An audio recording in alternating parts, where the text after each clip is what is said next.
Despite major economic reforms, unemployment remains high, inflation continues to rise, and poverty is still a major concern. The removal of fuel and electricity subsidies, as well as the devaluation of the naira, were steps taken in an effort to grow the economy. Our question today is, how far along are we on that journey? Over the next 2 hours, I will sit with a panel of experts who will share their thoughts on where we were in 2023 and where we are today. My name's Nabila Usman. I'll be your host for the conversation, along with my colleague Stephen Imediogwu, who will handle questions from our audience here in the studio and from you at home. How has the economy been treating you? Have you been able to put food on the table? What has it been like paying your electricity bills? Join the conversation. You can engage with us using the social media details scrolling across your screen. Before the conversation begins, we'll take a message from Dr. Kole Shatima, Country Director of MacArthur Foundation. He joins us to share why MacArthur funds efforts such as ours.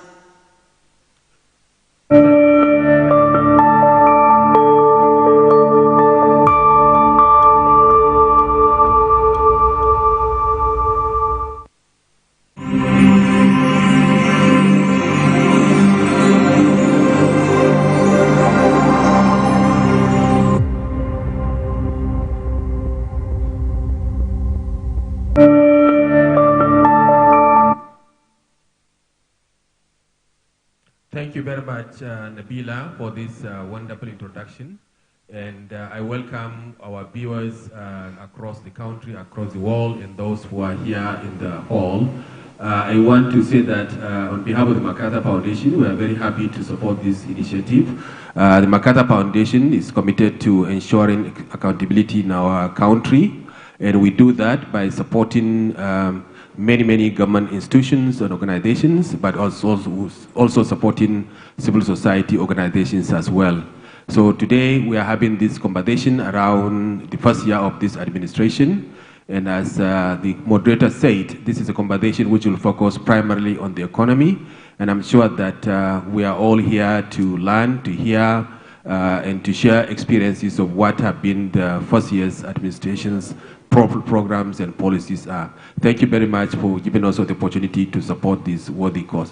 Thank you very much.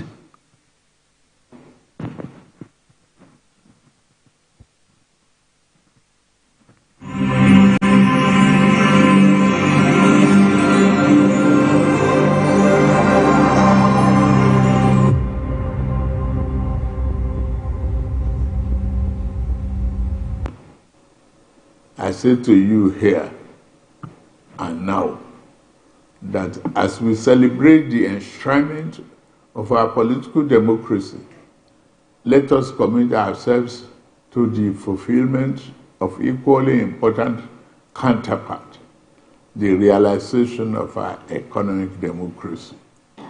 I understand the economic difficulties we face as a nation right now. Our economy has been in desperate need of reform for decades. It has been unbalanced because it was built on the flawed foundations and over-reliance on revenue from exploitation of oil. The reforms we have initiated are intended to create a stronger, better foundation for future growth.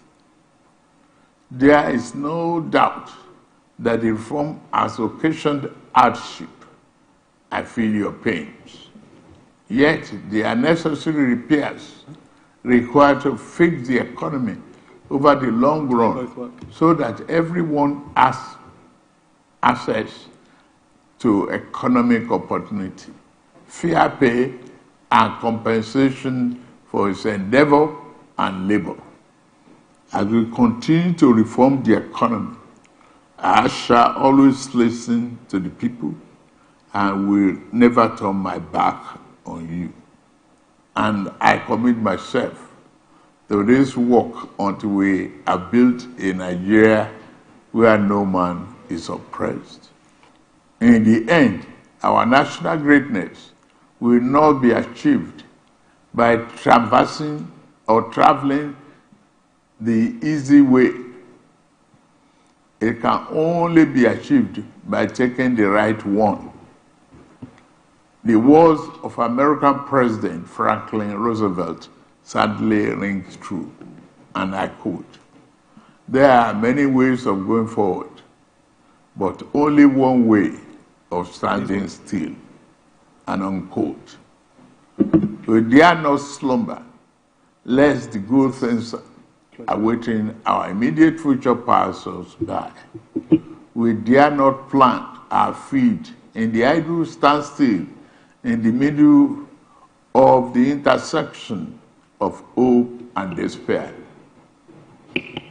We know the proper way forward, and we shall take it.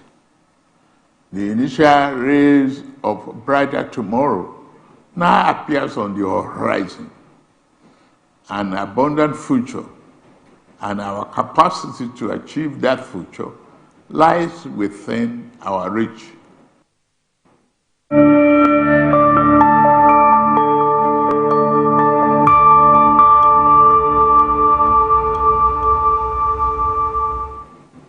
Welcome again. You're watching The First Year. You've just heard from President Bola Tinubu some of the many promises he's made since his time in office. I know at this point you're expecting me to introduce a prestigious panel of ministers who are to engage on this conversation. Unfortunately, they couldn't make it. We're as disappointed as you are, but one ministry did send a representative who joins me this morning. I have Modibo Az-Zubair, who is Special Advisor on Economic Expansion and Job Creation to the Minister of Arts, Culture and Creative Economy. Mr. Az-Zubair, it's a pleasure to have you here. So I want to start the conversation with the 8-point agenda of your ministry. It's been somewhere around a year since the minister took office. Can you speak to us about the milestones that have been achieved since then? Thank you. So the 8-point agenda at its core was really about the long-term ambitions that we're trying to achieve as a ministry. The reality is that trying to speak in specific milestones doesn't really do justice to what economic expansion and job creation is really going to entail at this point. The reason I'm saying that is that primarily, in order to grow the economy, it requires a lot of foundational aspects to be put in place. As everyone here will be well aware, the ministry was a brand new ministry.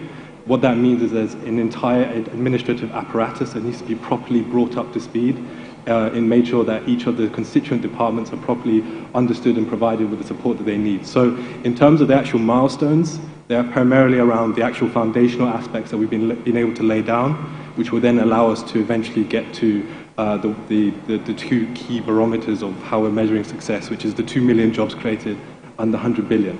Having said that, we're incredibly proud that we've been able to do the work in terms of the policy foundations we're trying to implement. So by way of example, we've already reached the agreements with the Nigerian Economic Summit Group. We have 6 foundational policies on IP protection, on the creative economy, on the cultural policy, on tax and incentives, which again are going to be laying the foundations, and we're actually at the very final stages of the WIPO IP policy review. So that's just a key example of a sort of foundational policy which is going to pay dividends over the long term. Secondly, we've been able to really enhance our ability to attract partnerships and investments. As people will be well aware, as the public will be well aware, there was a major announcement with the minister's appointment to the Creative Advisory Africa Group of Afrexim. This promises to be one of the, I wouldn't say foundation, one of the most consequential sort of infrastructure vehicles, or at least strategic vehicles when it comes to supporting the creative economy, both on the continent, but us as a nation that seeks to become both a regional hub and an international hub is going to place us at the forefront of being able to drive that sort of regional change for a new economic model. We can also point to specific successes we've had on UNESCO inscriptions. The Sango Festival in Oyo State, which we've had recently inscribed, the Asaba Film City, which has also joined the broader collection of cities that have been added to that, which again is aspects that will drive investment in the long term. But for me, as the individual, as the SA responsible for economic expansion and job creation, it's critical that we take an intelligent approach to how we look at the economic challenges that this country is facing. It's not the case that when you're building an economy that you can name specifically as these quick milestones that come along. It doesn't work like that. It's quality. I will come to the point of where the ministry fits into the larger economic picture. But the minister's gone on record to say that the creative economy is essentially the next oil, right? You've mentioned $100 billion as a target and the millions of jobs that you're looking to create. In practical terms, what does that look like? I mean, to be honest, it's probably not going to be a popular opinion, but I almost think calling it the new oil does it a disservice, because oil is, it's a stratospheric kind of part of the economy, in the sense that it's not something that necessarily we all immediately can benefit from in the same way that, let's say, something like the creative economy. Right? The reason Nigeria so outperforms almost so much above its weight when it comes to the creative economy is the fact that it's something that people everywhere engage with. Every region of this country, every state of this country has a rich, proud cultural heritage, cultural tradition. And so that is the aspect of it that, for me, I think is actually, it's not even about it being the new oil, it's about a new economic model that really ensures that growth is being felt for the people that deserve it most and need it most. And so that is I think, the transition that she was really trying to speak to when she was using that phrase. I apologize, I think there was a second part to your question. I mean, you started to answer it, and this then begs the question of what engagement has been like with the private sector, especially because private players within the creative economy have always been the biggest drivers of that economy. So how does government lay the foundation to help them do this better? I'm really glad you've asked that question, because, the creative sector in Nigeria, it was abandoned. It was left to do everything. It was a nascent industry, which, when everyone else was looking at, your usual commodities, your oil sector, they built this up from the ground up. It was a private sector that built this on their own merits, primarily young people, primarily people that didn't have access to the same kind of opportunities as the people that you'll see in the oil sector, in the other areas. And so the foundational aspects of the way that we've been trying to implement has been about how do we allow the private sector to flourish? How do we get them to the next stage, as opposed to this model? And I think this is what a lot of people's concerns are. When we speak to the private sector, they are worried because they've had to do this all on their own, and they're worried that government's going to come, sit on top of them, tax them out of existence, make life difficult, because they're now seeing now there's a sector that's doing well for itself. So the way that we've been working with them is we're really trying to use a light touch. That doesn't mean the state doesn't have a really critical role to play. And so, for example, in areas like infrastructure, which is something that the private sector perhaps is less capable by design, able to access the funding, to bring things together, that's the way that we're trying to support them. Likewise, light touch in terms of being able to provide the capacity and the skills training to make sure that they have the people that they need. Light touch in terms of the sense of making sure that, if there's a film production company, that in order for them to access the equipment they need, that's a big issue. Right now, for certain types of film production, we only have 2 of the right kind of camera to be able to do it. And so it's about doing things like, changing import duty waivers to make it easier for them to access. That's how we're trying to engage with the private sector. It's about letting them do what they're doing and us coming up underneath and filling in the gaps in areas that they haven't been supported. And I think the best example of this, I know I've given quite a few, is the work we're doing on the IP policy. IP is essential to allowing Nigerian creatives and those who have already been able to successfully build the sector as they have, to be able to actually monetize on it, so that you don't have actors dying on their feet when they're having to work almost like on a stage-by-stage basis, but they can actually get royalties for it, when they can access loans to be able to increase the productions and the size of the production, the quality of the productions, building partnerships, standardizing agreements, so that, for example, when major international players want to come and invest in the space, they know exactly the contracts they can go into. They know exactly how much they're investing. They know how they have a clear idea of doing that. That's the way that we're trying to engage with the private sector. So I do wonder what point we start to see a tangible form of this engagement. And I ask this because the administration so far has had a number of plans in the pipelines, and people are at a point where they want to see results. When are we going to start to engage and actually see something tangible? I recognize the urgency. I really do. I think it's clear to everyone that Nigeria is facing a really, really difficult situation when it comes to the economy. And that's why, like I said, and this is not an academic point, it's critical that we take so much more of a longer-term view about how we can deliver to the economy. I would say in terms of tangibly, the ways that people are going to be see this, it's going to be things like, for example, once the IP policy is up and running, they can tangibly be able to find it easier to be able to access loans on the securitization basis. It also means that, for example, the work that we have been doing with a lot of our partners in the sector in terms of the job, sort of the low-level job creation, the really easy low-level hanging fruit, and that is paying dividends. And I think if you look at the statistics out of the targeted 1.8% growth that we've been looking at, we've actually, 1.8% by the end of the year, we've already reached that 1.6% milestone. But again, I make this point because what does that mean for most people? Do they feel... And let me interrupt you. You say that you've hit 1.6%. What does that look like? How are you measuring it?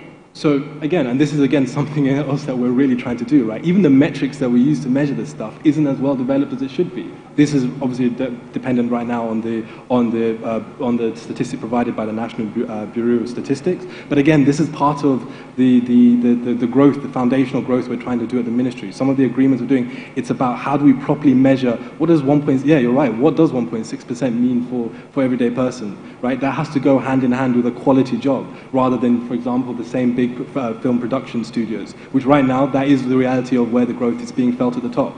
And so in terms of the actual, the way that it's feeling for the everyday person, we're still getting there. But that's, again, but even if we are trying to measure that, we do not have the right apparatus at an institutional level to do that. And so that's, again, why the minister has been so clear about, in order to make sure that this slogan of diversification, of, different economic data, you've mentioned how many plans have we seen in our lifetime for various different aspects of how to grow the economy? So again, it's about really being able to actually say, okay, this is what we want to do, and this is exactly why we know it's having the impact we want it to have.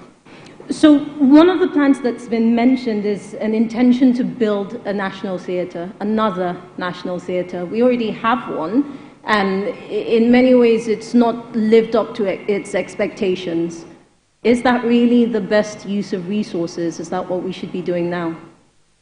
So just out of curiosity, what is it that makes you feel like it hasn't lived up to expectations? Because I think if I understand the expectations, I can better articulate what the value of it is. I mean, if we make comparisons to countries that have some sort of, or place a premium on the arts, right?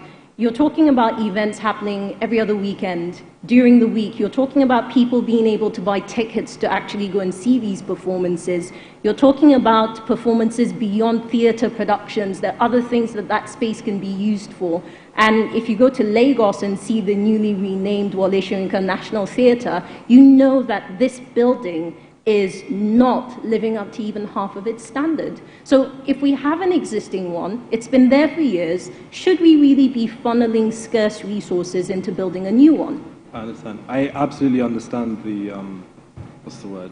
Is it consternation? The reticence about the idea of building a new theatre.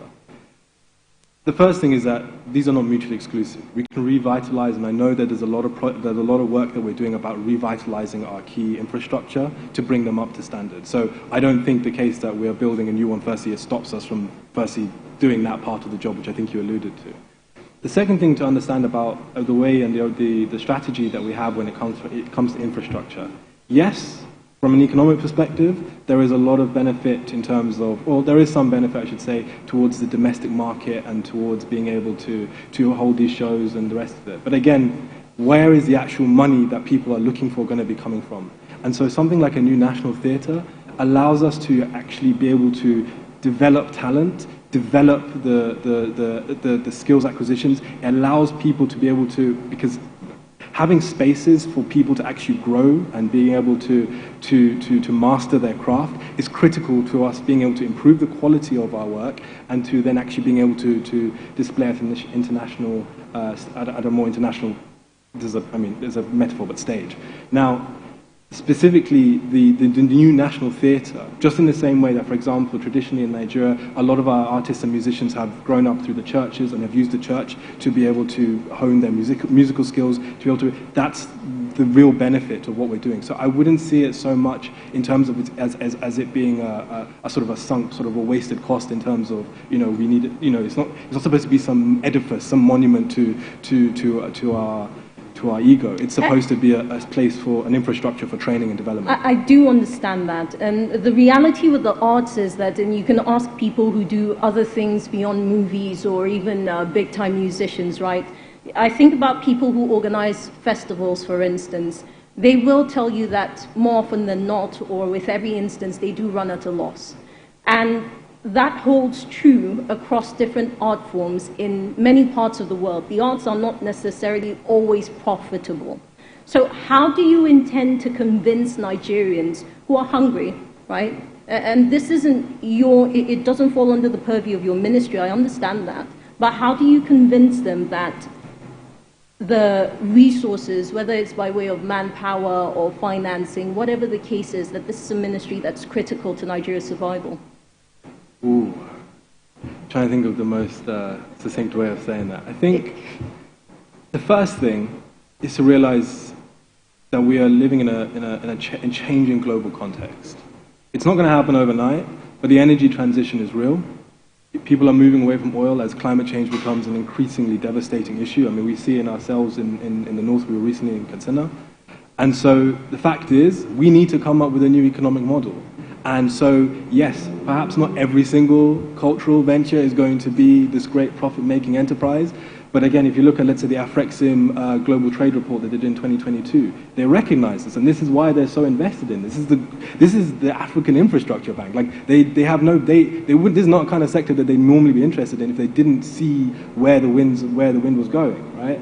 And they recognize the fact that this is going to be a key economic driver, not just for Nigeria, but on the continent. And that's why, by appointing our minister to the advisory board, they want us to be the champion for this different economic model, because it engages young people much more effectively, it's sustainable, it's cleaner, it works with what, content production is worth its weight in gold at the moment, because, and it's something that inherently Nigerians do better than anyone else. Right? There are so many countries that would give so much to be able to have the kind of content produced. And the thing is, right now as well, it's a tiny percentage of the potential that we have. The artists that just on music alone, right? Talk less about all the ones. So that's the first thing I would say, is that it is a viable economic strategy.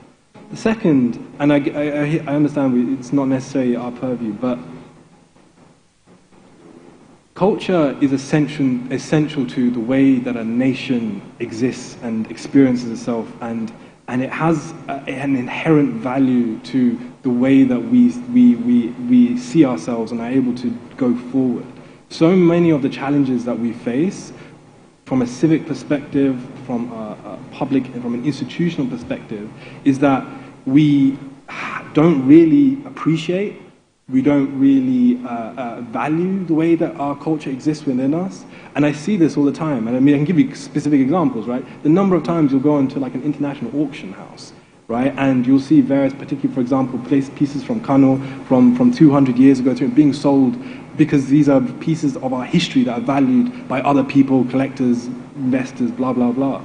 And so for us, we also simultaneously see that not only are we trying to develop a new economic model to benefit and make sure that people actually in the long term are able to eat, to live, to have a quality standard of living, but also to make it so that we as a nation can deal with this like inferiority complex that I think we deal with on a regular basis. It's about making us feel stronger about our heritage, and ultimately, as more people decide then to invest in Nigeria, feel proud of their country, that will also have economic benefits. But again, it's a longer term process. So that cultural side is the intangible. And one would argue that the deliberateness of shaping that perspective has been left by and large to private actors.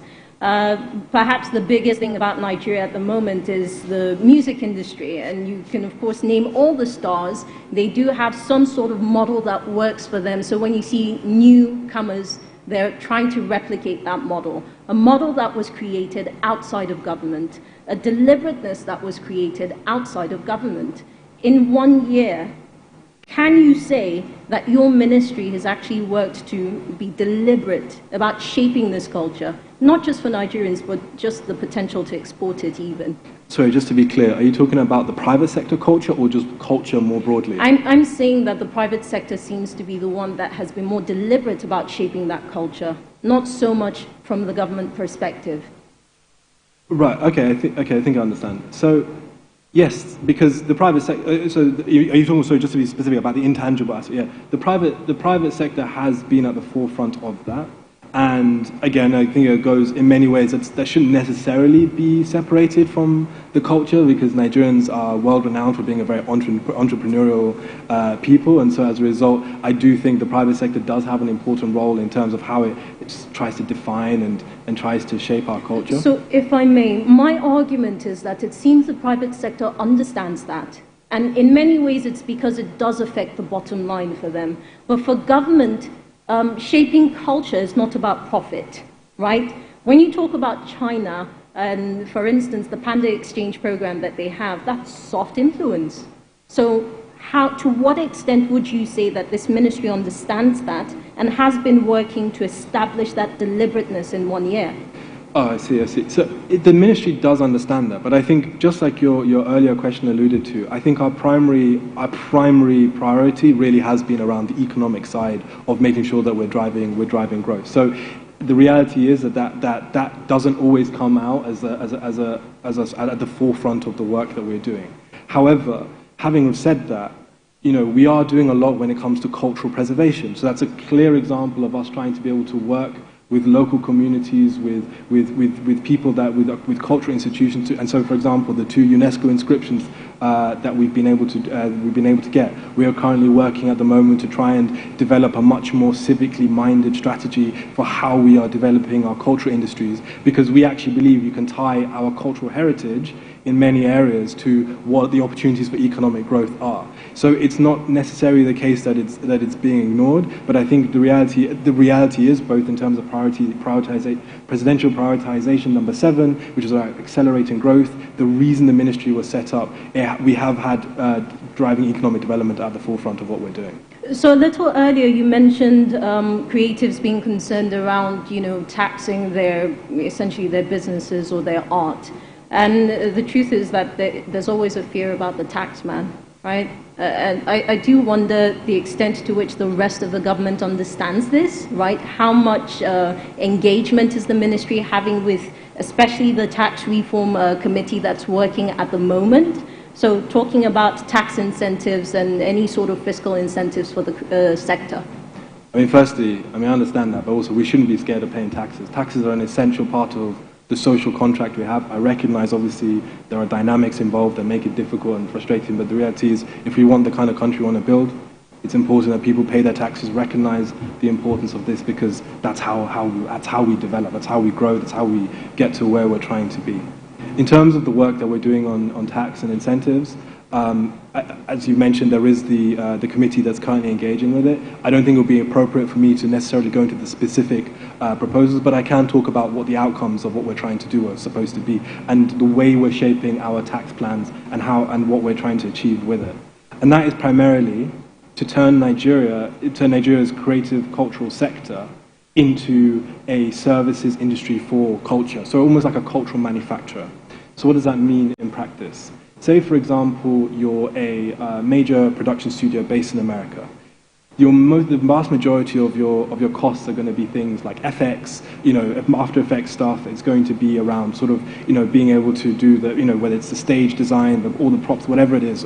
And so we already have this model that's been provided for us by South Africa. So a lot of major film productions have been moved to South Africa, where they're able to use their natural environment and their relative contractual strength to the studio's benefit. And so what we're trying to do is make it easier for foreign production companies to be able to come to Nigeria on the basis that they're employing Nigerians, providing the skills, and then able to outsource that work to productions that are taking place, because that's how you get, foreign currency into the country. That's how you get foreign expertise into it. Simultaneously. Let me interrupt you for a moment. Yeah. Do you think that perhaps that's counter to the administration's focus on local capacity, local production? So that is centered around. So the thing about production, especially the manufacturers, it's labor heavy. It requires significant personnel, right? And so that's again what we're trying to attract, so that we are actually getting these companies to hire as many Nigerians as we possibly can. But simultaneously, we're also trying to make it easier for local production to be able to expand and to grow. How do you do that? You work on issues like corporate tax rates. You change the rules around, for example, import duty waivers on equipment. So that, for example, like I said, right now, one of the big issues holding up major productions in Nigeria is the fact that they have to wait because there's 2 cameras of a certain type in operation in Nigeria. So to make it easier for that stuff, and that requires creating sort of equipment passports, working with international partners to make it easier to be able to get that about. We're also talking about tax incentives. So, for example, if you're a production studio or prospective production studio in Nigeria, and you want to build a studio, again, giving you sort of tax incentives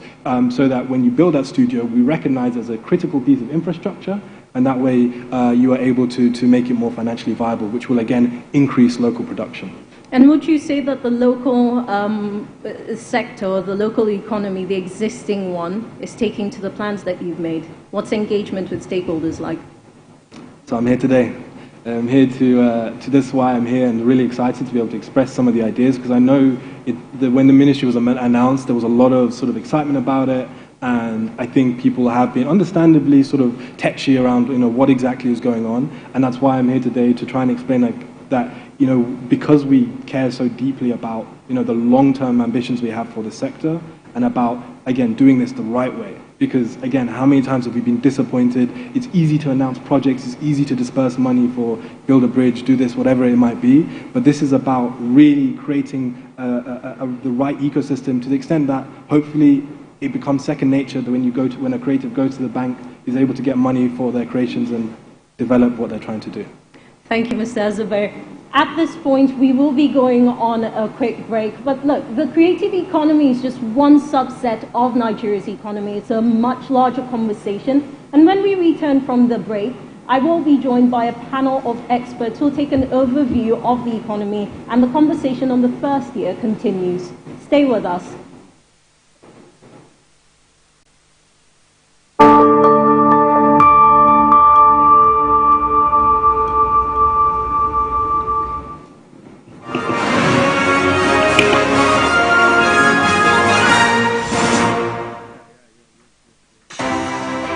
At TVC News, wherever the big news story is happening, we're geared up to break it. TVC News, first with breaking it. TVC News Weekend Lineup. TVC Breakfast Saturday with Kemi Fola Adeyemo and Emmanuel Ajayi. Political Standpoint with Precious Amayo. Newsweek with Mark Otabo. Politics on Sunday with Femi Akonde. Community Forum with Sarah Yeku. Get ready for the biggest stories, fresh perspectives, and burning news discussions that round up the weekend. Only on TVC News.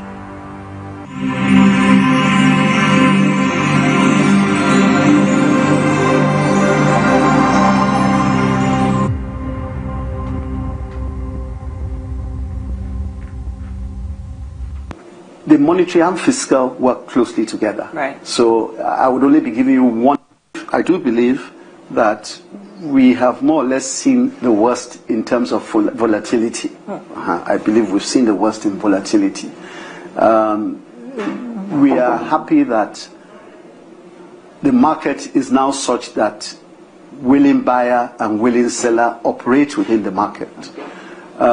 We are also very alive to observing the way and manner in which that market operates, and ensuring that it gives the best value that can be accomplished using certain tools. It's also important to mention, though, that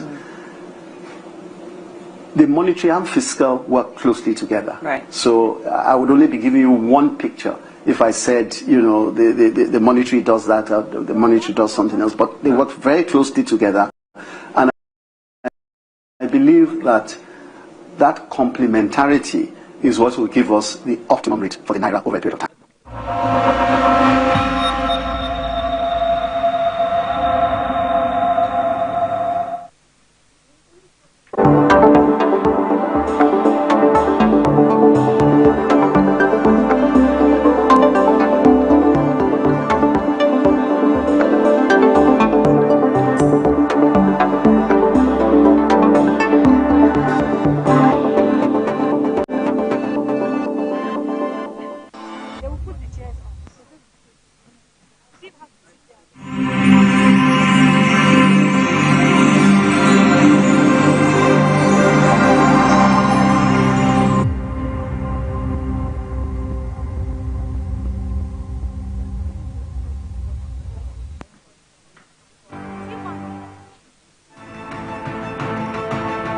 Reporting Beyond 100 Days with Nifemi Oguntoye. President Tinubu, since he assumed office, we are on our way to progress. 6 out of the 8 APC federal lawmakers. I have a movement structure that's going to take back our party in Enugu State. Because this one I'm seeing is tales by moonlight. It's not working. So I'm wondering what you think, or who you think can stop him now. He doesn't own the party. One of the causes of inflation is because people cannot go to the farm. The government still needs to do more so that people can eat. I believe what we're clamoring for is more responsible use of social media. Not that people just go in there and think that they can say anything to anybody. Tinubu is not one who believes in the same thing. I mean, he wants to get it done. He will face it. He will get it done. Yes, the president, from inception of his administration, focused really on diversifying the economy and driving in investments to, cushion the effect of everything that we've seen, ranging from COVID-19 to the global commodity shocks, global financial crisis, and all of that. I was privileged to have worked under a governor who believed in the system, who also built up the system, and I'm going to do same. All right, that's our show today, everyone. Thanks for being a part of it.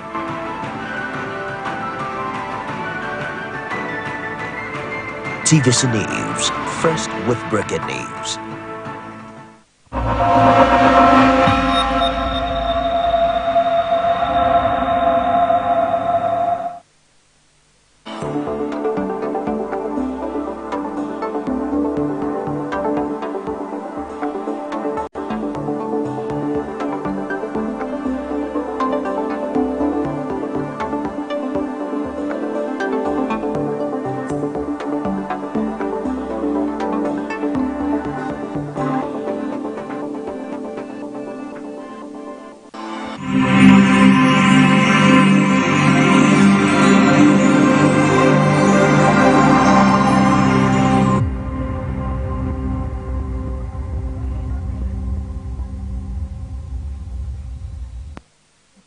Experience information and entertainment like never before as TVC Breakfast takes your weekends to a whole new level. Introducing TVC Breakfast Weekend Edition, your ultimate source of thrilling sports updates, insightful political analysis, and captivating entertainment news. Stay in the know with what's trending, catch up with the latest in sports, and immerse yourself in the latest buzz from the world of music and movies. Your weekends are no longer just days off, but moments packed with knowledge, excitement, and enjoyment. TVC Breakfast Weekend Edition, only on TVC News.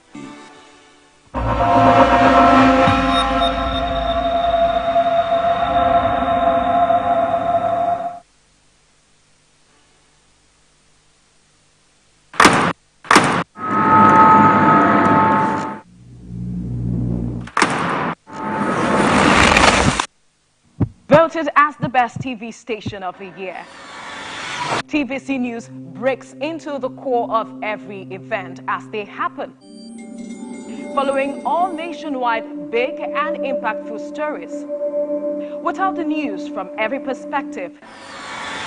Covering every human angle. I am Veronica, bringing you the news you would want to watch.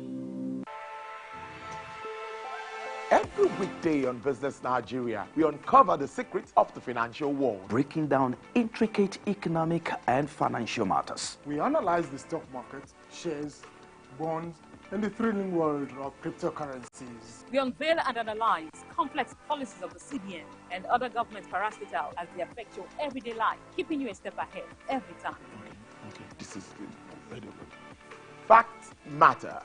Our team dives deep to separate facts from popular opinion. We simplify complex government policies as it impacts your everyday life, helping you navigate the ever-changing financial landscape. Watch Business Nigeria every weekday at 2 p.m. only on TVC News. First with breaking news.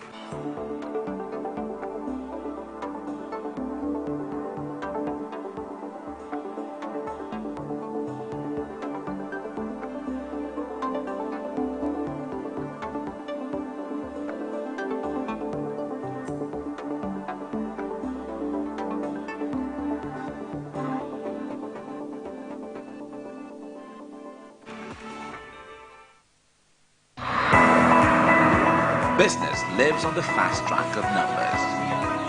Business is a strange world where low numbers mean something different. And its currency are speed and time. Finding the open doors of Main Street is not just good business. It's the start of the business. Join us every weekend on Business Week.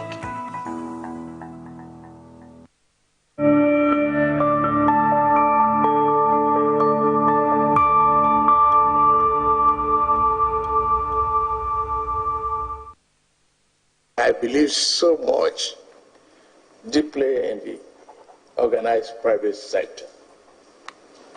The partnership to drive the economy of this country for reforms and stabilization that is necessary.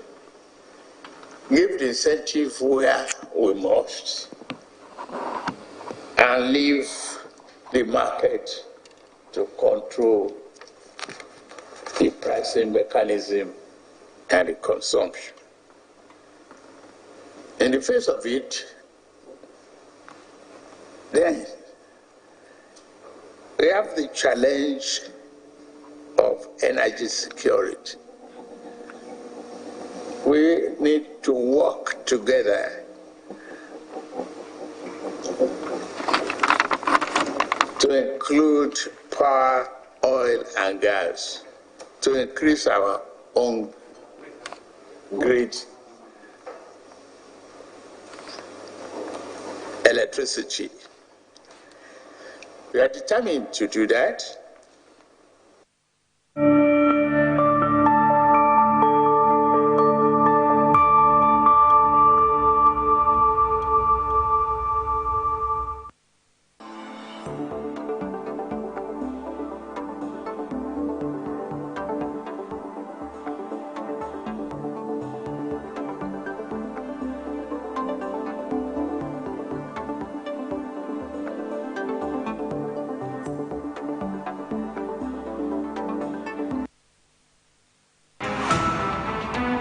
Every major news story is with many perspectives and layered with different levels of impact.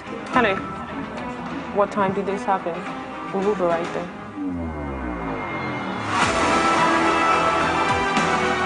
At TVC News, we follow the big and major news, gathering the facts, witnessing the outcome. I am here live at the aftermath of the approval of the new national minimum wage. We are TV Station of the Year, not just for breaking news, but for being first, fair and accurate. TVC News, first with breaking news.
Welcome back. This is the first year, a town hall production by Daria Media supported by the MacArthur Foundation.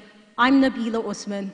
We're discussing the economy under the stewardship of President Bola Tinubu and his economic team. And at this point, I'm pleased to introduce the panel of experts who are joining me in conversation. I have Rabiu Hassan, who's Managing Partner and Chief Investment Officer at Positive Markets Investments. Also, Dr. Paul Alaje is Chief Economist at SPM Professionals. I have Okoyemi Agbaje, who's Economist and CEO at RTC Advisory Services. Waziri Adio is Agora Policy founder who joins us in conversation, along with Muhammad Shuaibu, an economist and senior lecturer at the Department of Economics, University of Abuja. And of course, I have Modibo Azubair, special advisor on economic expansion and job creation to the Minister of Arts, Culture and Creative Economy. Thank you, gentlemen, for joining me on the conversation. Now, because we are going to take a look, a bird's eye view, really, at the economy. From May 29th up until this moment, I want to start with you, Mr. Adio. Give us an overview, right, without sentiment, just looking at whether the positives or the negatives. Where are we with the economy? How have we fared? Thank you very much. I think the first thing I want to say is that by the time this administration took over last year, Nigeria was actually approaching a crash. But because the crash had not happened, it was difficult it's still difficult for people to wrap their heads around it, right? In 2022, we spent $10 billion on petrol subsidy alone. Deficit was getting out of hands. Debt service was taking like more than 90% of revenue, right? So that was the background, and something had to be done. The president came and he took some quick actions on two areas. The first one was on removal of petrol subsidy, and he did it, off script on inauguration ground. Then, like 2 weeks after, they floated the naira.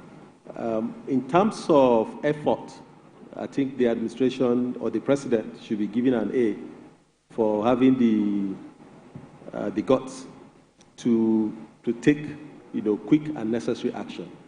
But, you can also do the right thing in the wrong way. And that is what we're dealing with now. So if you look at all the indicators in May 29, 2023, and where we are now, all the indicators are in red.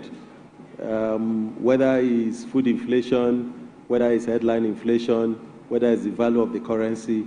I would say those were necessary steps, but they were not properly phased. Removing fuel subsidy by itself is consequential enough, is significant enough. But even before you remove that, you have to make sure that you have adequate plans in place for how to accommodate those who will disproportionately lose out from the removal of fuel subsidy. We didn't do that. Up to now, we're still trying to do that piecemeal. But before we could adjust to that, you introduce another shock, which is the floating of the naira. And that is even more consequential in the sense that the petrol subsidy that you removed, we import most of the petrol that we consume. So at any point when the value of the naira goes down, that means the price of petrol will continue to go up. And at some point, they had to pause the price of petrol. So whatever it is that we gained from removing petrol subsidy, that petrol subsidy is back. That is one. Two is, if you want to do something like floating your currency, you need to have a plan in place. I don't think it's actually the right thing to do. Maybe what we should have done, if you think that your currency was overvalued, maybe you should have devalued gradually. Nobody put a gun to our head to embark on this free float kind of thing. And even if you want to do that, you need to make sure that you have adequate supply in place. We don't have that, and I listened to the CBN governor in the clip that you played before, and I think his administration, they've been battling to save the situation, but there's an issue of supply. As long as you don't have enough liquidity, the price of dollar will continue to go up. Thank you. I'll interrupt you, and perhaps I'll throw this question to you, Mr. Agbaje. I may be going all the way to the end with this question, but in light of what Mr. Adio has outlined for us, is this the time to review, recalibrate, and retrace our steps? I think so. I think that with fundamental structural economic reforms that had been paused with effect in Nigeria over a decade ago, maybe we had the last substantial reforms around 2012, 2013, both of which failed. The attempt to remove the subsidy by Jonathan in 2012, the attempt to privatize, or the actual privatization of power sector around the same 2013 and so. And since then, there had been no fundamental economic reforms. So one of the things, and I broadly share Waziri's view, so we don't remember the context so often. One, the social and economic conditions at the time, the people were already very poor, unemployment was high, there was a lot of insecurity. So the context was going to be difficult. It was going to be painful. It was going to be difficult to implement. Our politics had become a little bit more toxic. That's part of the context, and that's part of what makes it more difficult. And then that fact that much of the experience with reforms had been lost. The insights, the experience had been gone away with the teams that were carrying out reforms then. So clearly, some things have not worked, evidently. And I think the biggest thing that hasn't worked, with the benefit of hindsight perhaps, the sequencing, the timing, the mode of implementation. So the strategy is right. Nobody can question with the big strategic decisions that the government has made. The tactics are very debatable. Sequencing, timing, scale, mode of implementation. So the most significant one was either alluded to, the FX deregulation. Might it have been delayed? That's with the benefit of hindsight, but we are where we are. Might we have embarked on a managed float? Okay, so the currency was overvalued, so we needed to shift it. Could we have just chosen where we wanted and devalued to that point and tried to manage around that point instead of a managed float over which we lost control? So all of these issues we need to now, any policy environment has to be monitored and evaluated and sequenced, and you have to ask yourself what's working, what's not working. I think there are other things that may not be working that we need to address. One of them is, I've mentioned the tactical side, sequencing, planning, mode, scale, timing, all of those things. There's also communication. If our people have been in the state of impoverishment and apathy, and the politics were the way they were, and the social context was the way it was, there's a high need for communication, empathic communication that takes account of all of the hardship and all of it. And then there's, of course, a lot of need for paying attention to this investment in the social sector, in amelioration and all of that. So those are some of the issues we have to look at today. So we will expand a little more, and I'm hoping that we will come to discuss monetary policy in a moment. But speaking of policies and a potential for reversal, I'll come to you, Dr. Shoaibu, because you've got experience, right, when it comes to implementing policies. You've done research into it. If we were to see some sort of backtracking, maybe not the full backtrack, right, of the major reforms that have been undertaken, what would that do for our potential, the forecast growth, right? What would that do? We also have to discuss the economic impact, the political impact it will have. There's also the question on whether the administration can present itself as being serious if they're backtracking on something they said was needed to push us forward? Okay, thank you for that very interesting question. I think, as others have mentioned, that there have been bold reforms that have taken place, but unfortunately they've had unintended consequences.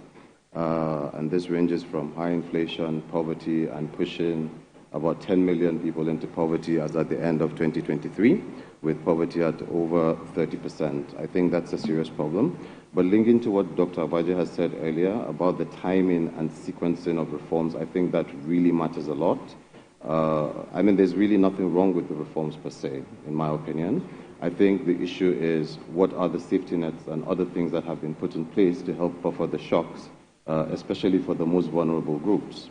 For example, we've seen the inflationary pressure that has been induced by, these reforms. We've seen inflation go up by over 30%, for example, headline inflation, and then we have also seen that food inflation has gone by over 40%, which has become a serious challenge, right? And this has a lot of political implications as well as socioeconomic implications. So the idea behind this, I think, would have been to initiate some form of buffers, right, to help mitigate the impact of these reforms, especially for the most vulnerable groups.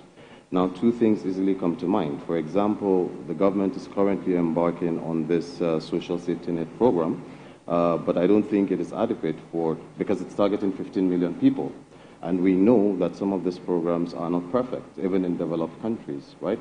So you're going to have moral hazard problems, adverse selection, so you're not likely going to get the real targeted groups.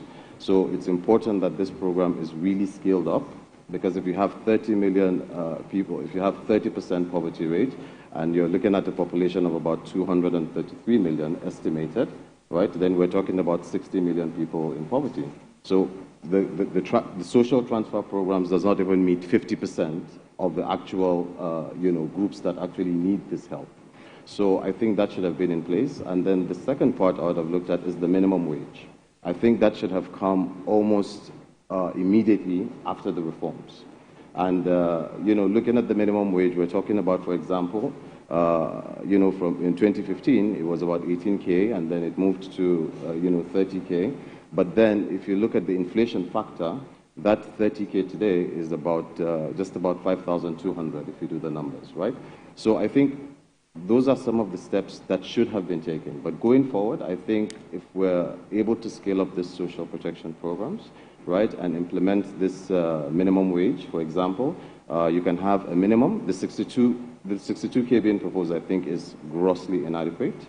I think it would be important to look at a worst-case scenario, depending on fiscal consolidation reforms that are taking place, how much revenue the government is able to make. I think if you're able to have a worst-case scenario of, say, 115K, for example, this also factors in the average spending of Nigerian households, right, that has been, provided by the National Bureau of Statistics. So if you factor that in, the worst case scenario is probably 115K, and then the best case scenario would be to go 145K. Now these numbers, I'm leaning on a study by the Center for the Study of the Economies of Africa, right? And I think it's really important that the minimum wage is also gauged against inflationary pressure, because if you pay 62K, it still doesn't do much, to be honest, right? Because it still goes in real terms, it doesn't go more than 10,000. I mean, there's a whole other conversation or related conversation around the ability to afford this minimum wage and how the larger percentage of workers do fall under the subnational level. Subnationals that have been unable to pay 30,000 naira for many of them in the last 5 years. That's a conversation we will come to, but I do want us to look at monetary policy a little deeper, right? And Mr. Alaja, I'll come to you for this. The CBN governor is on record as saying that he's looking to see, or rather the CBN is going to be returning to orthodoxy when it comes to monetary policies. Considering the precarious situation the economy was in when the administration took office, The IMF has downgraded our growth forecast for this year to 3.1% from 3.3. 3.7. So is orthodoxy the way to go? Is that the right approach? Well, for me, I would say that I've studied carefully some of the policies central bank have made regarding the economy and what the central bank is considering. I think most of the time we theorize the problems. And it's important to know that economics emphasizes that you cannot clap with one hand. The Central Bank and Monetary Policy Committee, most of the time, attempt to look at the issues on the surface. I'll give you an instance. You hear that money supply has increased, over 100 trillion in the economy. But is that argument really correct? I don't think so. Last year, what was the quality of money in the economy? So the 100 trillion naira you are seeing in the economy today will be necessarily so because times are harder, inflation is high, people will need to have more money to buy or to spend. So if you, because of that, make a policy of increasing interest rates, it has implications. You'll be spinning your own tail or you'll be chasing your own tail. And in fact, it will lead to more problems. So rather than inflation reducing, inflation would in fact increase, poverty would increase, unemployment will increase, stagflation would increase. And ask me, is that what we have experienced? The answer is yes. So we have increased interest rates for an economy that is battling with acute hunger. In fact, when the two policies were made, World Bank advised and IMF advised and said the last president is leaving us with a patching chart of 5 million people poor between January to May 2023. And that was a report that was published in June 2023 by one of the organizations. And projected that if the president made this policy as good as it appears, I'm talking about the new president, but not less than 7 million people will get into poverty bracket. If nothing is done about it, the question is something done about it. Governors were given rice to share. Just yesterday we had about 20 bags of rice. 20 we go trucks. to 20 bags of rice. Trucks. 20 trucks of rice. That's 600. 600 is one truck. Multiply that by 20 and check how many households are in Wuse 2? How many households are in Maraba? How many households are in Akampa? How many households are in Arkila? And mention it. Will that solve the problem? You know what that will lead to? More high price in rice because you are not following the traditional method. You see so much such at the same time. Scarcity will be around and you're going to see even more increase. So I stay with the CBN question before I hang on. So this is what you see. Some of the policies, policy decisions, most of the time we don't look at the outcome. That is why inflation and unemployment are high at the same time. Why? Because when you increase interest rates, what you are going to see is that you crowd out two things. The first thing you crowd out is investment. Persons that have borrowed money from back will have to pay more and new borrowers will be discouraged. Now, when they are discouraged and people have to still buy anyways, prices will go up because they say, well, we don't have enough money and we still have to buy. So that's on one hand. What if investment is not continuing or is not growing in a country? What does that mean? High unemployment. And central bank will say, okay, so prices of the few goods will also increase because we import. Why? We have 4 ways of spending money. Marginal propensity to consume MPC, marginal propensity to save part of the money you save, marginal rate of taxation, part of the money you put in taxes, and the most important for developing countries, especially Nigeria, marginal rate of imports. And all of us can ask our first question. Of 100,000, 10,000, 1,000 with you, of these 4 ways, imports, local production, taxes, and savings, which takes most of your money? It's obvious from our dresses, even though some people may wear what you call traditional dress, but I can't tell you the fabric is not made in Nigeria. And if you're a woman, you also have foreign hair. You call woman, even though you are a human being, it's also imported. Some people impregnate their wife, export them, and import them back into Nigeria. It's a pattern. Now, how do you combat such economy with mere monetary policy that is not targeting agro-processing, that is not targeting manufacturing and production? And that is why, no matter how much we continue in this cycle, when we are ready, you know, Chinese proverb says, when the students are ready, the teacher will show up.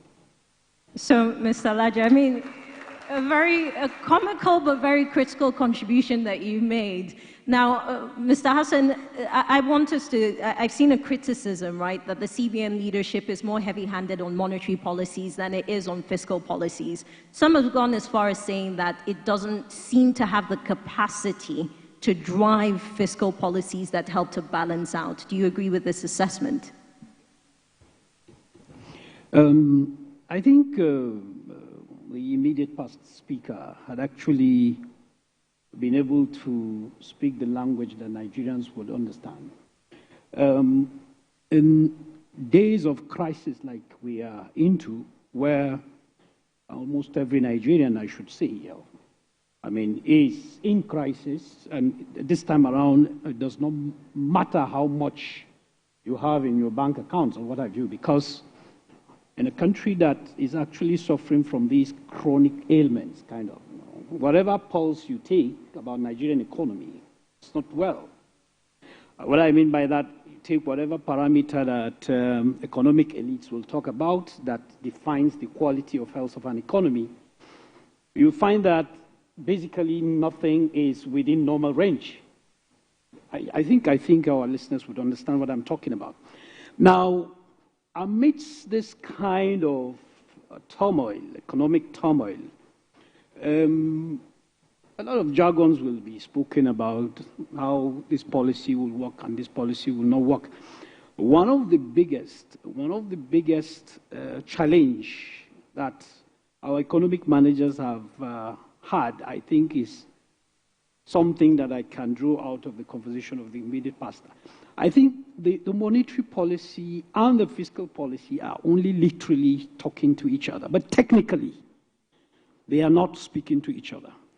While the central bank in its monetary policy management framework would always have to tinker with one of those parameters, the money supply kind of a thing, interest rates, and those kind of a thing, believing and probably suggesting that these are the things that will be done to manage inflation and create employment and then stability, monetary stability that we need in the economy.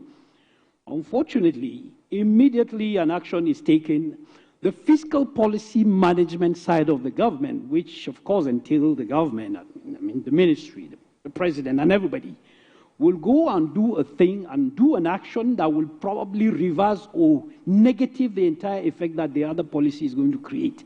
Now, eventually, the net result will be that the economy will suffer, Nigerians will suffer. Now, if you just oppose the two, so far coming from the first year upward, the May 29 upwards, what we have seen is counter cyclical policy, wherein the monetary policy side will decide on moving variable A, B, because it's said in the books and in theory that when you increase interest rate, it tends to reduce money in circulation, and then people will not have enough to spend and consume, and so that's pressure on the fact that demand would come down would bring down inflation. And that's absolute theory. It doesn't work, and it will not work in a country like Nigeria, coming out from a country that has been ravaged by security crisis for over a decade and a half, a country that contributes the highest population of hungry people in Africa, a country where the rate of unemployment is highest in Africa, and kind of every parameter that you take, we top the best, the worst 10, in Nigeria and so on. So therefore, I'm suggesting, I think it's time for our economic management teams to begin to speak each other technically, not just literally, that we hear from day to day. Thank you, Mr. Hassan. Now, we will come to audience interaction in a moment, but I want to quickly get a comment from Mr. Azubair. They paint a bleak picture, right? And this does come back to the question of how the creative economy would thrive in such an environment.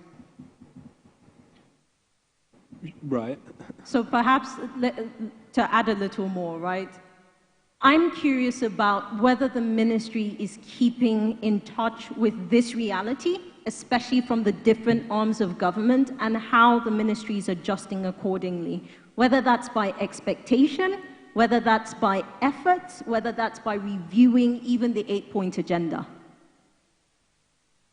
I appreciate that you brought this question, because I think it's easy from the remarks I gave earlier to talk about some of the successes we've been able to record and the rest of it. But as my very esteemed co-panelists have identified, that's something we don't do very well. Everything that we do in terms of our industrial strategy, siloed.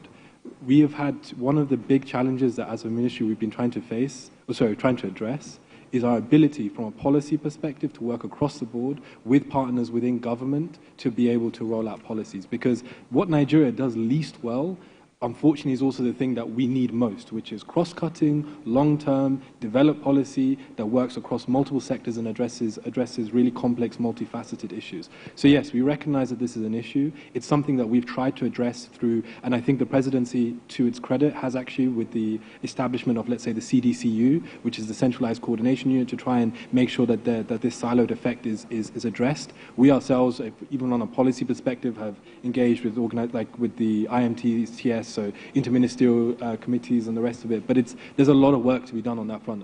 I think that's crystal clear from what has been described when different arms and branches of government are not able to properly engage and interact with each other. Thank you for that, Mr. Azubair. I mean, from what has been said by the panel of experts, it's clear that in terms of the coordination aspect, we're not getting it right.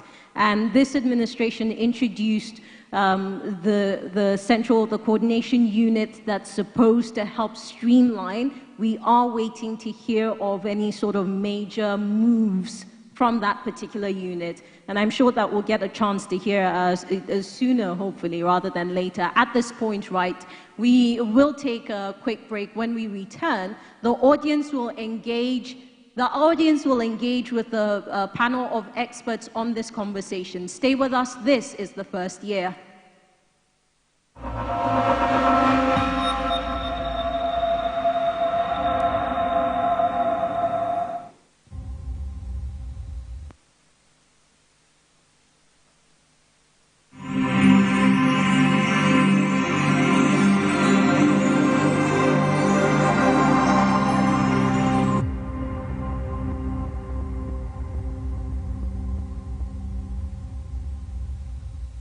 Welcome back. This is The First Year, a town hall production by Daria Media, supported by the MacArthur Foundation. I'm Nabila Usman, and so far we've been discussing the economy under the stewardship of President Bola Tinubu and his economic team. At this point, I'd like to hand over the reins to my colleague, Stephen Imediogu. Stephen will be handling the questions from social media and the audience here in the studio. Thank you, Nabila. As you know, Daria Media and the MacArthur Foundation are bringing you this conversation. And it's not just a conversation for the experts and the panelists, it's also a conversation that involves our audience.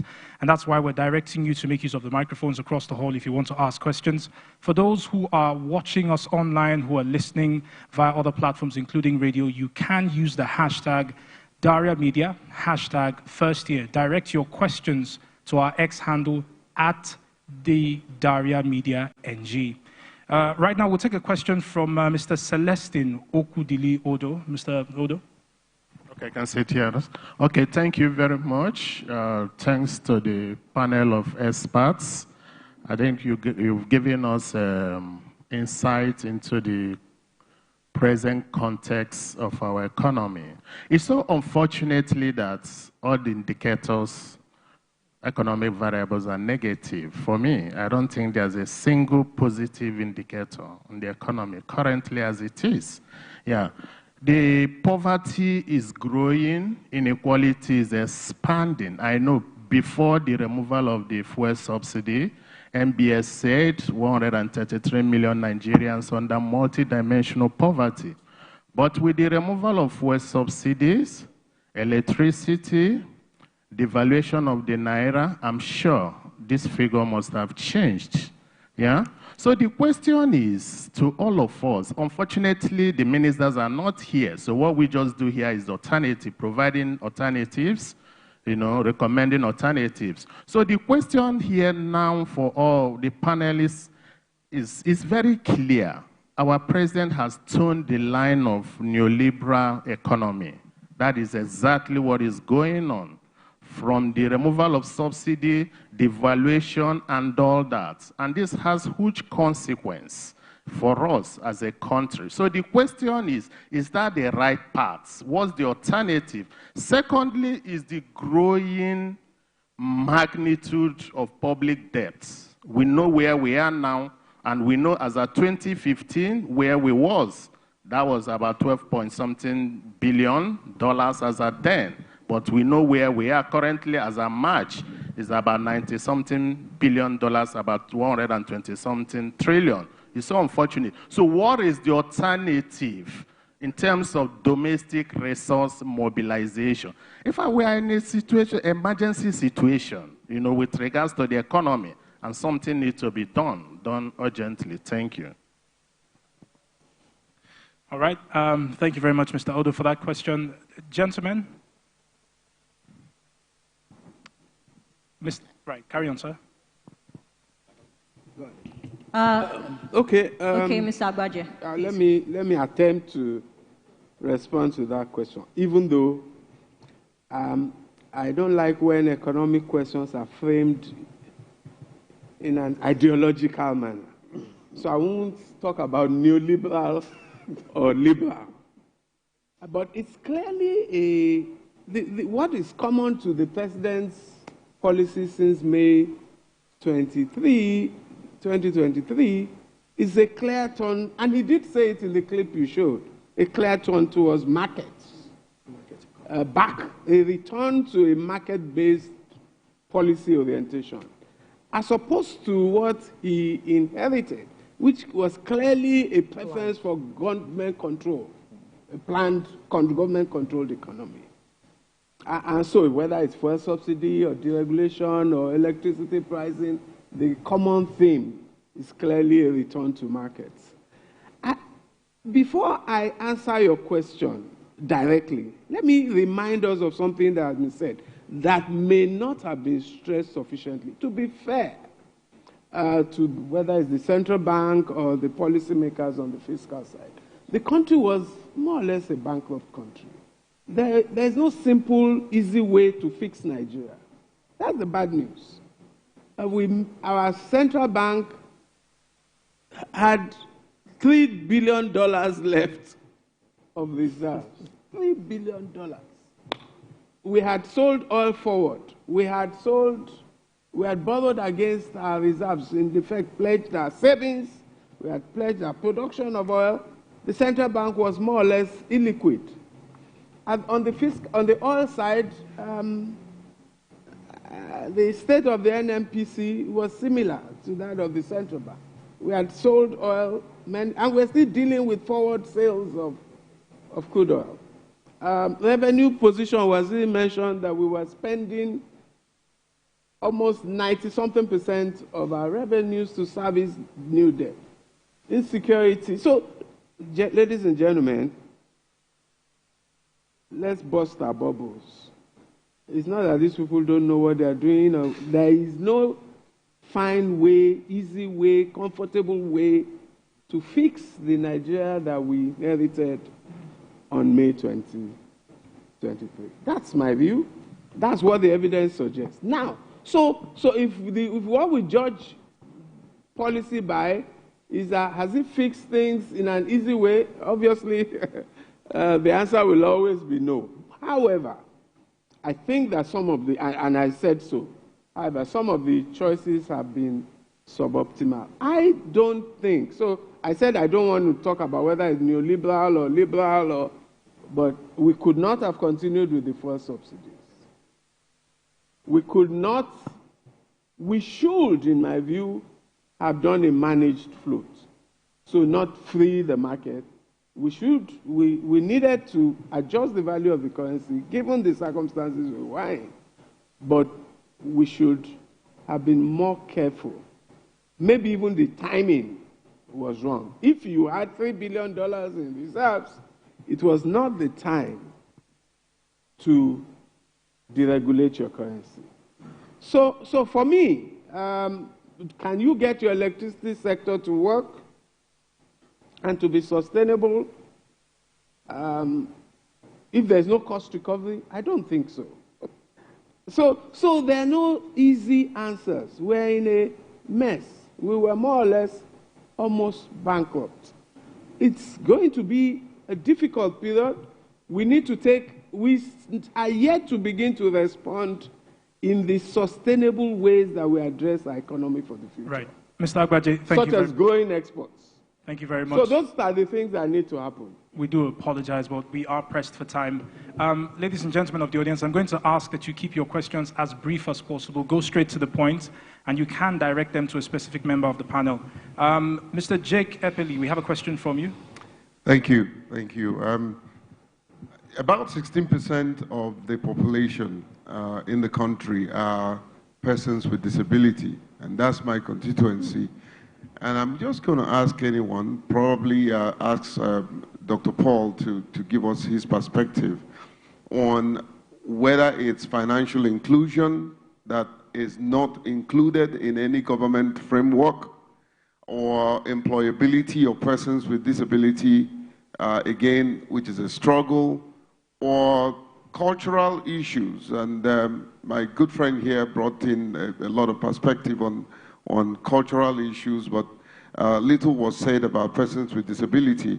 And of course, finally, political participation and appointment of persons with disability. This government in particular took what may look like a right step by appointing senior special assistant on for persons with disability, but must we continue in that trajectory? Can't we get a minister with persons with disability? So talk to us on inclusion in general. What's the way forward? Thank you. Thank you very much, Mr. Epeli. Just before that question is answered, we're going to take 2 more questions from the audience and then come back to the panel. Mrs. Howard Booth, your question, please.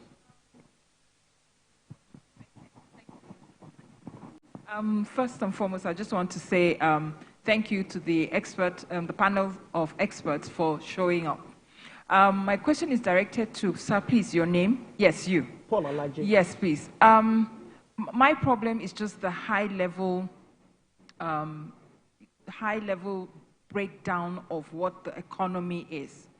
And since you gave some very nice examples, could you please break down, this is like economy for dummies now, of which I'm one. Please, could you break down what floating the Naira means? Was this the only thing that was necessary to be done at this time? If the answer is no, what in your opinion should have been the first thing that should have been done that probably could mitigate our situation? Thank you very much.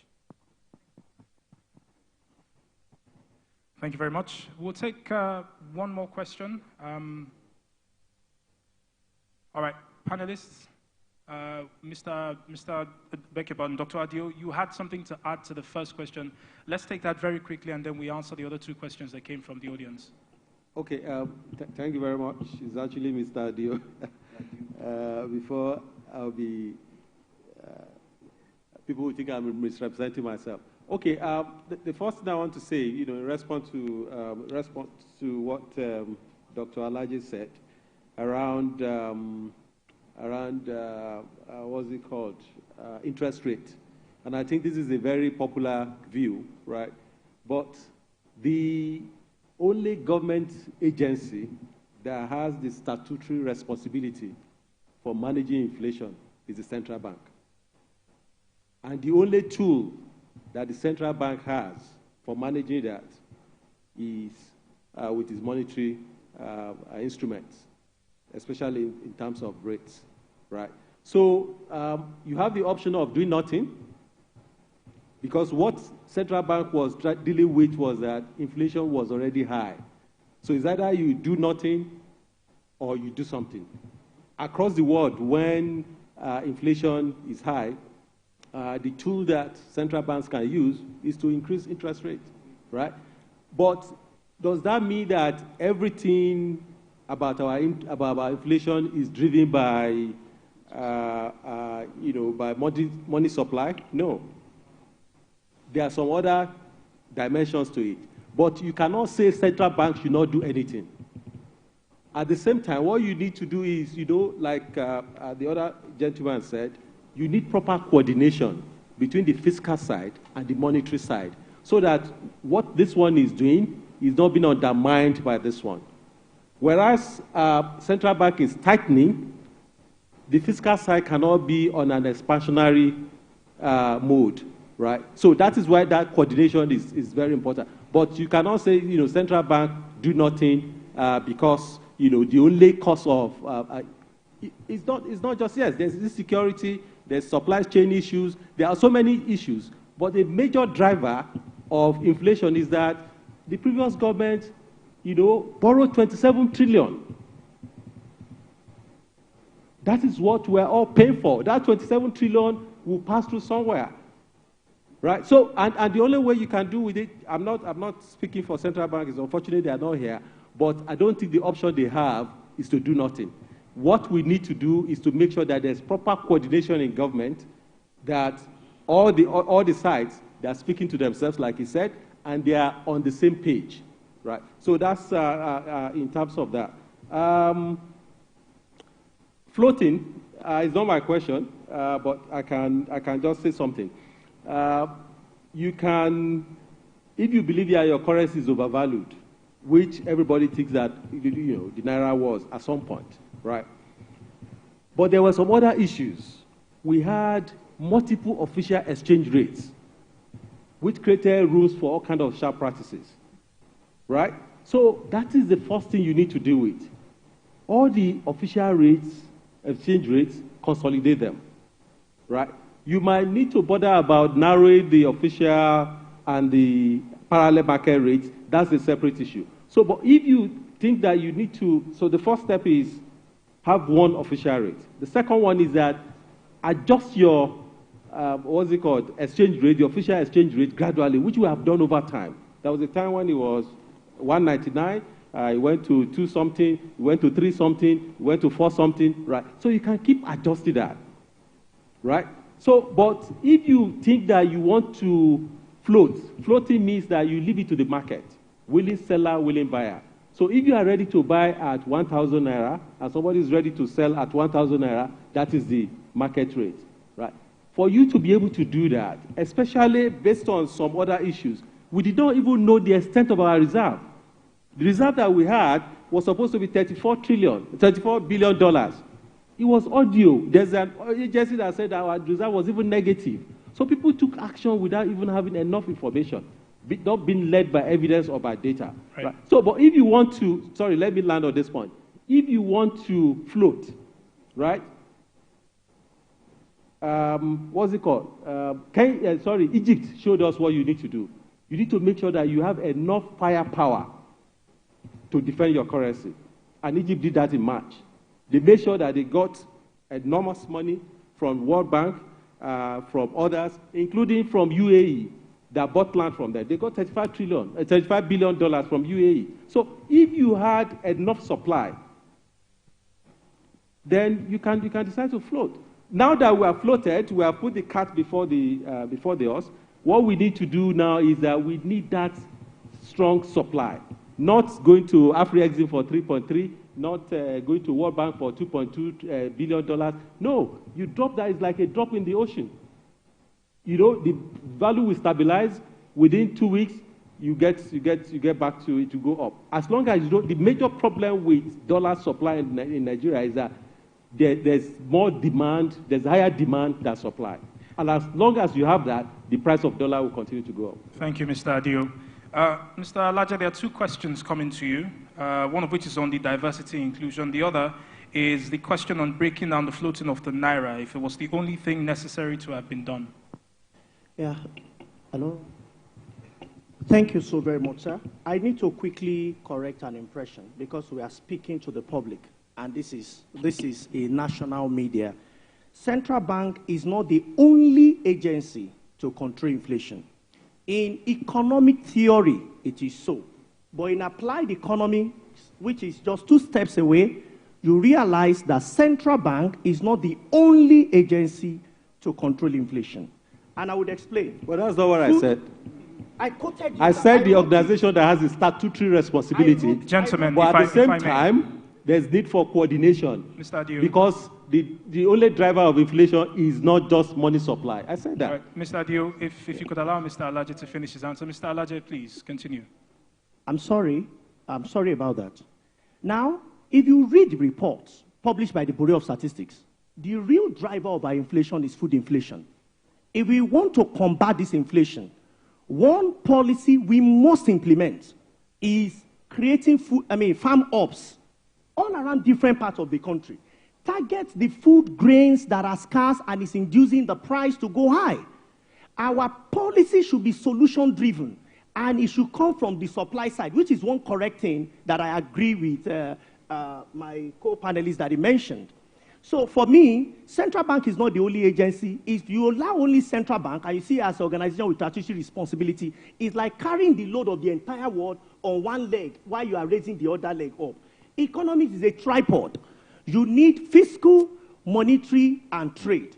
And that will take me to the other question. I will answer Mr. Ekpele's question last because it's social integrated into economics. So that I deal with all the economics questions together. Somebody asked about market question, and which is so very key. Again, it is not wrong whether we practice neo-capital, how he said it, or social. What matters is that do we fulfill the assumptions? For you to practice the kind of economy we are running, one major assumption we must not violate, which we are violating, is supply side. If our supply is lean, if it is thin, then we'll be quite chocolate. Our economy, we have robust tummy because we are eating only carbohydrates. So it's going to have tremendous negative impact on us. How do we boost supply?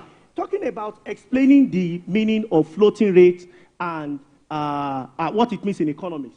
You need to picture one person called Mr. Macaroni. I don't know if you know Mr. Macaroni, very popular on social media. Imagine Mr. Macaroni was going to engage in a boxing contest with Anthony Joshua. You know that Momiwa must buy a stretcher.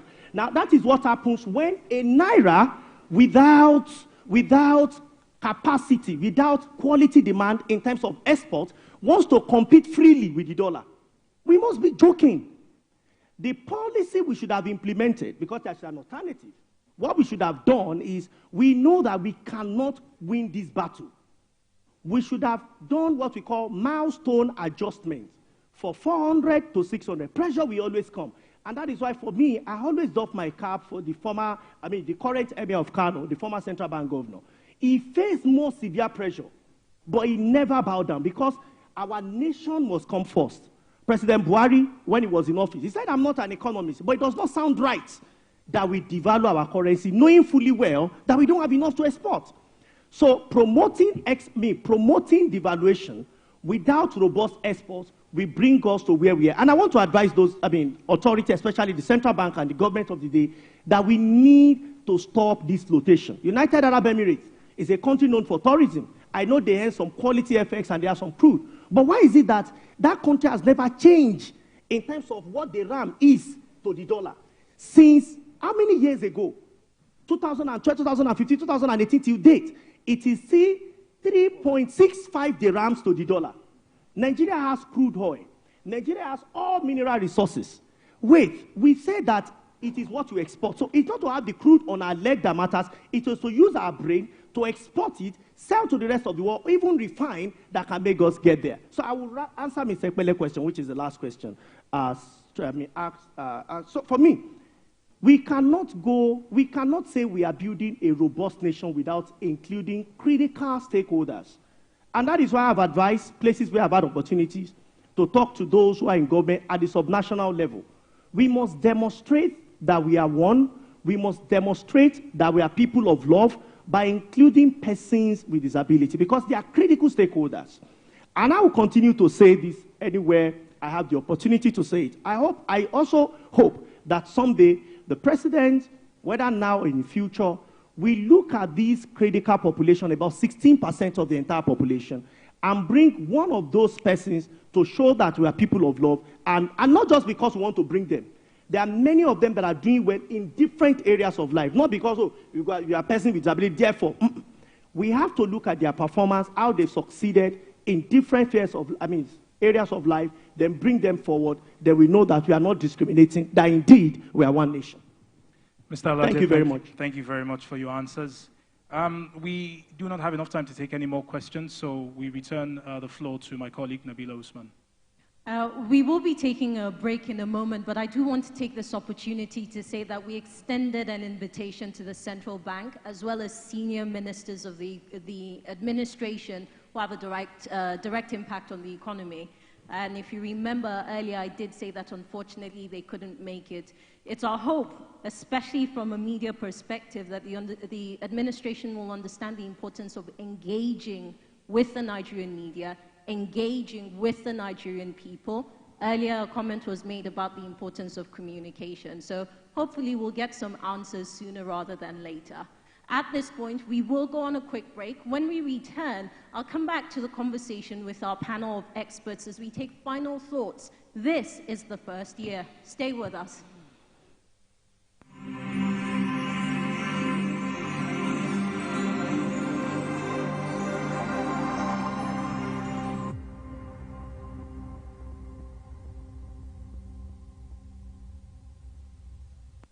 There's a range of executive orders which Mr. President has signed and which are being gazetted to ease the cost of doing business at this particular time.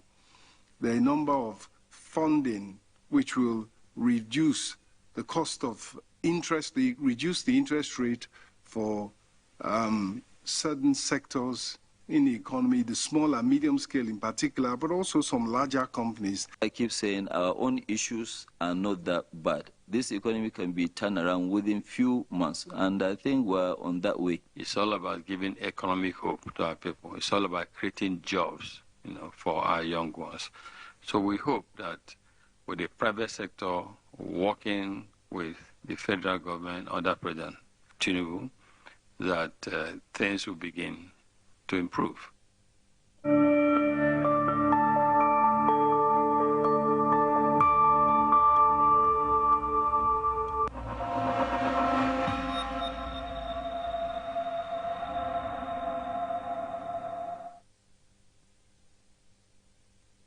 First year, a town hall production by Daria Media, supported by the MacArthur Foundation. I'm Nabila Usman, and over the last hour plus, we've been discussing the state of the economy with a panel of experts. As we go into the final few minutes of this conversation, I'd like us to bear in mind that this is an expansive conversation, not one that ends here. And I will be directing specific questions to my panel of experts who will share those thoughts. I'll start with you, Mr. Azubair. I'm aware and I'm conscious that this is we've had a strictly economic conversation in the last 30 minutes to an hour. However, this does highlight why it's important to ask whether the ministries that aren't pure economics in that way understand the gravity of the task at hand. And I'd like you to speak on how we optimize the Ministry of Arts, Culture and Creative Economy to contribute over the next 3 years. Thank you for such an interesting question, and I'll try and keep it again succinct because it's a very expansive question. The first thing I would say is I think you can use the Ministry of Culture as an example of the cascading element of the centrality of the economic aspect. What I mean by that is basically, by and large, you wouldn't really consider the Ministry of Culture to really be involved with the economic. So the extent to which it's important to us is probably quite indicative of how important it must be to all the ministries which are more closely aligned with an economic agenda. And so what I can say to that is we have two key metrics that we are using and that we are being judged on. That is a $100 billion contribution to the economy by 2030, and that is creating 2 million jobs. Those are the two key high-performance indicators which are going to, that our entire mandate is it's going to be judged on. There are others, which is, as you mentioned, the CDC, which will also be evaluating, but those are the ones. Now, in terms of delivery, that's a question for the ages. It requires fundamental restructuring. As my learned colleagues have already mentioned, it's about that industrial policy. Delivering industrial policy requires technical capacity. We need to be serious about our civil service capacity, and I think that's probably the best thing we could do about delivering long-term industrial strategy. Thank you, Mr. Azubair. And it's important to note that continuity is very important. The minister is not likely to be minister up until 2030, so hopefully we will see carryover of agendas accordingly. Dr. Shuaibu, I'm coming to you. You earlier spoke about the national minimum wage. There have been concerns that raising this will also impact inflation. We could likely see it increase. So speak to us on just being able to manage this expected action and the outcome.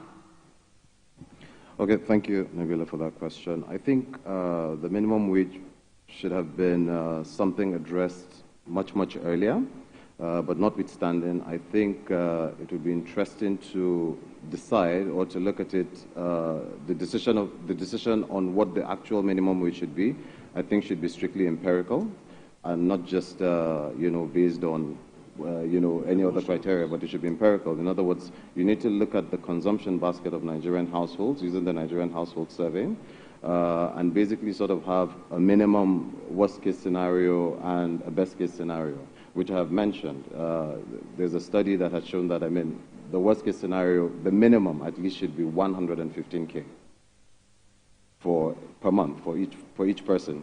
And that's important. That is because each household, basically you factor in all their spending, transportation, energy, education, and all of that, right? So 115 would be the minimum. It might not be very adequate, but I think it's a good starting point for the negotiations, and then you can go as high as 145, depending on government's fiscal space. Thank you, Dr. Shuaibu. Ms. Adio, for you, I'm looking at how we balance the independence of the CBN, where monetary policies come to place, and the rest of the government that handles the more fiscal side of things. Collaboration versus independence. Well, yes, independence is very important, but, the CBN is not an island by itself. They also have to respond to what is going on in the economy and also make sure that they also collaborate with others. They have their, their remit. There are certain things they cannot get into. CBN is not involved with budgeting, with taxation, and all of those other things, So, but overall, what I would like to say is that there's need for proper coordination of the fiscal and the monetary side, But having said that, I would also like to say, to address a few other things just quickly. Very quickly, yes, we have the limited first thing time. is that it is possible to do the right thing in the wrong way. So that is something that is not enough to say I'm doing the right thing. So that's the first thing. The second thing is that policymakers must always act on time. Because if you don't act on time, so much damage could have been done that you could end up doing the right thing, but end up losing the patient. Thank the you, last Mr. thing Adio. I want to 2 say... out of 3 is very perfect. Okay. I apologize, but I do That's want to fine. get final thoughts from the rest of the panel. Mr. Agbaje, very quickly, Thank right? What are the prospects of our economy doing well if issues around transparency of information, we're working with a budget that's already set to fail. What happens next? Well, I think it's clear that the short term will still be. Okay. You can go ahead. The short term, it will still be difficult because we have subsidies that are still there, irrespective of anything we say. We have electricity prices that are in process of being fully deregulated. So there are still inflationary factors. And like Waziri, I'd like to make a final point. Very briefly, sir. Yes. So, one, there are multiple factors that cause inflation. For instance, insecurity causes food inflation, and is not necessarily in the province of the central bank. However, the only agency that has statutory power and tools to tackle inflation, interest rates, and all of that is the central bank. My Mr. second point, Agbaje, in closing, I must. is that 1 we've out of had 2 is a fixed perfect. exchange rates for 8 years. All right, sir. Where did it land us? We'll keep that. We'll peg it. We'll peg it. Mr. Alaje, there's been quite a bit of focus on FDI, foreign direct investment, foreign portfolio investment, and there's a criticism that it seems like we're positioning more for an external view than for the people who are hungry right now. How do we balance that? Well, we need all the investment we can get. Investment is very important to create jobs. Also, we need to take care of our own people. I think in making policy, we must know that policy action must be driven by expected policy outcomes. For instance, before removing subsidy, refineries should have worked. No matter everything, all the things you are saying, it won't work. 2, for us, is time up? I must apologize. Once the number starts counting, yes. Mr. Hassan, you spoke about the importance of communication, and we've stressed that through this conversation. So speak to us about how that can possibly change our lot over the next 6 months into the end of this administration. Very briefly, sir. I think communication should not just be about the spoken words. It should be about the actions of the government that delivers. As long as the policy actions or policy alternatives are not delivering and making meaningful impacts in the lives of people, communication would only remain rhetorical. Thank you. Thank you very much. And that's today's conversation on the first year. Clearly, it will take a carefully thought out and properly implemented series of policies to, first of all, halt our negative slide, especially regarding inflation, and secondly, to turn the economic tide in favor of Nigeria. According to our panel of experts, coordination is key when implementing policies which can help us realize our full potential. It is our hope that we will see a stronger economy that works for the Nigerian people and gives citizens a chance to live meaningful lives. On behalf of Daria Media, Stephen and I would like to extend a big thank you to the panel of experts who accepted our invitation. Our gratitude, of course, to the MacArthur Foundation for its continued support, and to you, our audience, here in the studio and at home. Join us again tomorrow on the first year from 11 a.m. We'll be in conversation with the Chief of Defense Staff, the Minister of Defense, Senior Special Advisor to the President on Policy and Coordination, as well as the Minister of Agriculture and Food Security. They'll be responding to questions on security and governance so far under the administration of President Bola Tinubu. I'm Nabila Usman. Thank you for staying with us.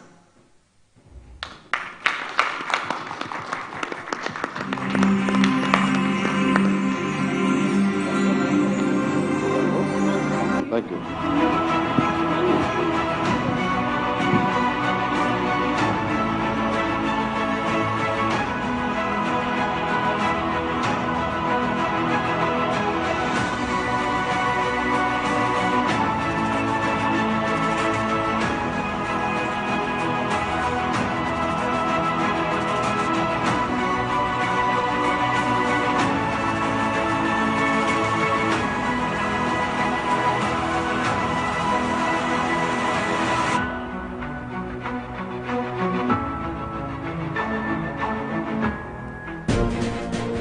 Welcome back from the live telecast. We'll now continue with our regular programs. Stay tuned. 1 year ago, a new government stepped into the spotlight and took the reins of our nation. The promises were grand, the challenges immense. Daria Media, with the support of the MacArthur Foundation and in partnership with TVC News, presents The First Year, a comprehensive review of our government's progress, achievements, and the areas that need attention. We will hear directly from the government and the work it has done in the areas of the economy, security, and governance in the last 1 year, with the renewed hope agenda of His Excellency President Bola Ahmed Tinubu. Witness the transparent assessments of the promises made. Watch and listen directly to government representatives as they engage with ordinary Nigerians. Join us live in partnership with TVC News, NTA, Radio Now 95.3 FM Lagos, FRCN, and all our social media handles. Date is 17th and 18th of July